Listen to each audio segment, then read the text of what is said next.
Olá, pessoal. Espero que estejam todos bem. Vamos continuar aqui com a regressão por mínimos quadrados. E eu vou falar agora sobre a regressão polinomial. Na aula passada, a gente desenvolveu um procedimento para a gente deduzir a equação da reta usando o critério dos mínimos quadrados. E a gente viu também na aula passada que existem dados que não são representados de forma satisfatória quando a gente utiliza uma reta. Nesses casos, a gente vai ter uma curva, que seria mais adequada para ajustar os dados. E uma das formas que a gente viu para solucionar esse problema é a gente usar as transformações lineares. E uma outra alternativa, quando a gente tem dados que não se ajustam à equação de uma reta, é a gente ajustar os polinômios aos dados usando a regressão polinomial. O procedimento dos mínimos quadrados vai ser estendido aqui para a gente ajustar os dados por um polinômio de grau mais alto. A gente tinha antes a regressão linear, que era da reta, agora a gente vai ter o mesmo procedimento, só que para ajustar um polinômio com grau mais alto. Então, por exemplo, vamos supor que a gente quer ajustar o polinômio de segundo grau, ou polinômio quadrático. Então, a gente vai ter essa expressão que vai determinar a minha regressão. Então, vai ser o y é igual a 0 mais a1x mais a2x2 mais o meu epsilon, que significa o erro ou resíduo. E aí, como que vai ficar, então, a soma dos quadrados dos resíduos? Então, meu resíduo, eu isolo ele aqui nessa expressão. Vou passar todo mundo aqui para o lado esquerdo. Então, vai ficar y menos a0 menos a1x menos a2x2, vai ser o meu epsilon. E aí, a gente vai, então, elevar isso ao quadrado, né, e fazer a soma sobre todos os pontos. E a gente vai obter, então, a soma dos quadrados dos resíduos, que é denotado aqui pelo SR. Análogo que a gente fez, né? Se eu quero, então, minimizar o meu erro, eu vou derivar. Então, eu derivo com respeito a cada uma das minhas constantes, com respeito a 0, a1 e a2. Aí, só vou relembrar aqui, igual a gente fez na aula passada. Então, por exemplo, eu vou fazer derivada com respeito ao a0. Eu tenho que fazer a regra da cadeia. Deriva a função de fora, que é o que está elevado a 2. Então, eu vou descer o 2, vezes a derivada de dentro, que é menos 1. Então, vai ficar com essa expressão, né? Aqui tinha um 2, eu derivei. Veio para cá, é constante, vezes a derivada de fora, vezes a derivada de dentro, que é menos 1. Então, ficou menos 2. Análogo aqui para o A1 e para o A2.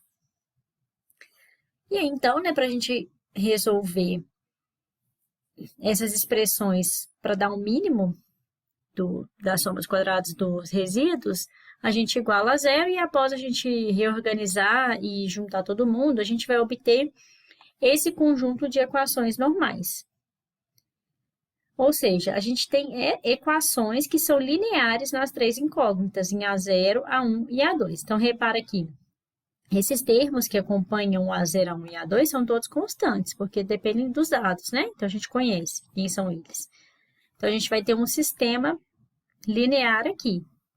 Ou seja, para a gente determinar o polinômio de segundo grau, por mínimos quadrados, a gente vai resolver um sistema linear 3 por 3. E esse caso, né, bidimensional do polinômio de grau 2, ele pode ser estendido para o polinômio de grau n. Né? Então, a gente vai ter análogo, vai ter o y a 0 mais a1x mais a2x2 até o amxm mais o meu erro, ou resíduo. E a gente vai estender, então, o análogo que a gente fez para o caso mais geral. Então, para a gente determinar os coeficientes do polinômio de grau m, eu vou precisar resolver um sistema de m mais uma equações lineares. A gente pode utilizar os métodos que a gente viu na parte de sistemas. Então, vamos resolver esse exemplo em que a gente tem aqui que ajustar um polinômio do segundo grau aos dados a seguir. E aqui a gente não tem os dados de forma tabelada. Eu já tenho os dados na forma simplificada. Então, tem quanto que é a soma de xi, quanto que é a soma do yi, a soma do xi ao quadrado, do xi ao cubo e assim por diante. Então, o que eu vou fazer? Eu vou substituir esses valores nas equações normais. E aqui o meu n vai ser igual a 6, que meu i aqui vai de 1 até 6. Então, eu vou substituir aqui por 6, somatório do xi vai ser igual a 15.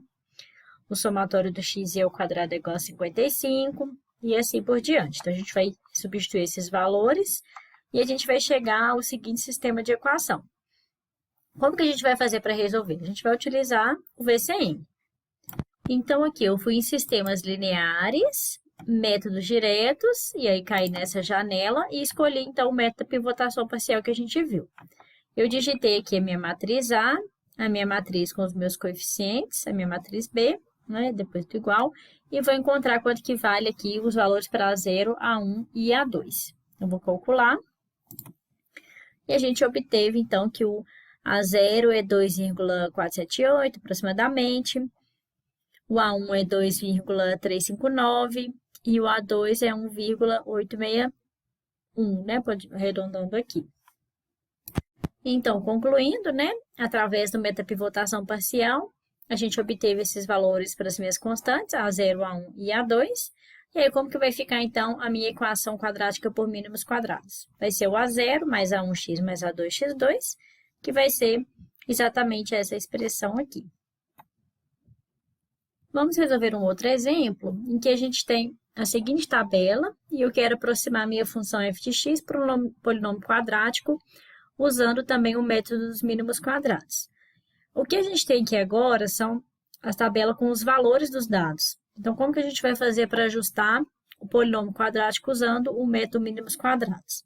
Então, eu vou vir no VCN e vou vir agora em ajuste de curvas. E aí, eu vou vir aqui em ajuste polinomial.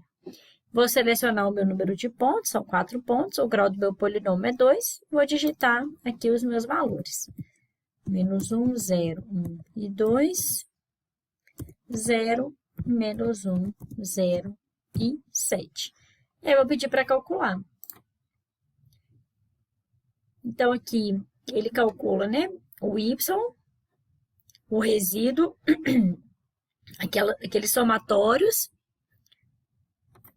e aqui ele solta para a gente, né, quanto que é o B0, B1, B2, que no nosso caso eu chamei de A0, A1 e A2. Desta forma, né, então, pelo VCN, a aproximação pelos métodos mínimos quadrados para o polinômio de grau 2 é dada por essa expressão. Então, aqui é meu A0, que é menos 1,6, meu A1, que é 0,2, e meu A2, que vale 2. E aqui, pessoal, eu posso vir lá no VCN mesmo, aqui na parte de gráfico, que aí ele plotou os pontos, e aqui ele plotou a minha parábola que foi ajustada. Beleza? E aí, na aula que vem, a gente vai ver, então, sobre a regressão linear múltipla. Espero vocês. Até mais!